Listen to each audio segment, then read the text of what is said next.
What are we up to this morning? So we're just putting all the perimeter timbers around, which is what our fascia will fix to, because it's going to have timber fascias, so I wanted something nice to fix all that to. So we're going to put all them all the way around, and then once they're on, start putting the fairings and the 2x2 on. I'm just sorting some timber for the other fascia down the side. Down I'm just checking for a straight bit of timber. Some of them are a bit twisted. Really need straight ones on the fascia would help matters. So what I'm doing here is I've just drawn a line up there, and what that is there from there to there is measuring out from the building to make sure that we're in a nice straight line all the way down for our perimeter timber. So I've been up there and measured it, so we've got 383. So I draw that line, so when I take it up to here, I know that line should correspond with that timber to make sure that we're overhanging enough. And I'll do the same on the other end. And if Steve-O's cutting's good, then both lines should be on. So do you do the front and the rear first? That's it, and then oversail them, and then we'll see what it does here. Gives me this timber to fix to, that one we put in as the spine first of all. Yeah. And then obviously now the front one that we've just done. Yeah. Fix one onto those two now, and then so that's our halfway point. Then we do the same from the halfway point back to the one we're just about to put on at the back. And then what we do is we create a ladder basically over the wall, so it supports the one that's sailing out over the edge. But we'll show you that when we get to it.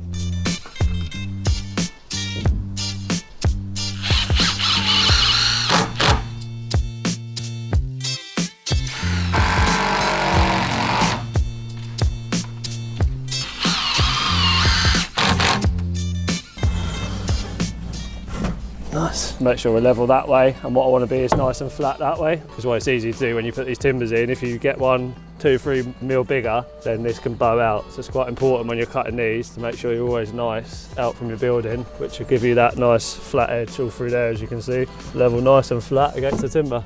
So what I do is I put a screw in first, just so in case you're not happy with anything, if anything's slightly out, then it just gives you a chance to undo it, change anything that needed changing, like if one of these wanted a little bit cut off. Whereas if I nail that, I'm stuffed, because then it's nailed and I've got to try and bang it off. Now I know I'm happy and it's all on there, it's level, it's straight, we can now put all the nails in, because the nails are galvanised, which is suitable for outdoors.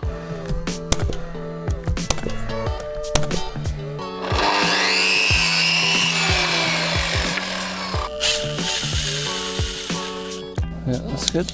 Obviously where we're fixed to there and fixed to the front, we know we're good from the building to the front of there, and to maintain that straight edge we're just putting these in temporarily, because like this one it was bowing out slightly, so when it comes to cutting the ladder obviously it's quite easy to keep bowing that all out. So if you put those fixings in, do a couple more down there, just keeps that nice and straight, so you're just dropping your timbers in, fixing, and knowing that you're maintaining the same spacing from the building to the edge of this timber.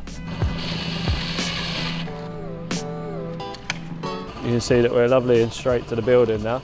No bowing in or out, just maintains the nice amount away from the building the whole way down. We're going to do the same again on the other side. So we've put the back one on now. Fix our timber from there to there, and the same from there to there. And then do the same with the battens of what we just done around there. And then yeah, the roof is then formed and we're ready for the fairings then. So yeah, push on.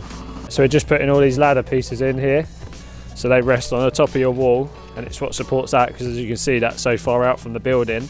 If it didn't have these pieces in, you can imagine that would be quite bouncy on the outside edge. So yeah, you just create a ladder by putting these in. These can be put in at every 600, so on the wall obviously you usually put them in at every 400, but on these you can span to 600 on these. So just to catch your soffit as well, if you imagine your soffit goes under here, so obviously then you've got something to fix your soffit up to as well. Obviously on here we're going to have a bit of cornice, so there's a bit of detailing to go in there anyway, but yeah, usually if it's a normal build, that'll pick up your soffit. Obviously they're just loose at the minute, so I'm just working my way along and fixing them.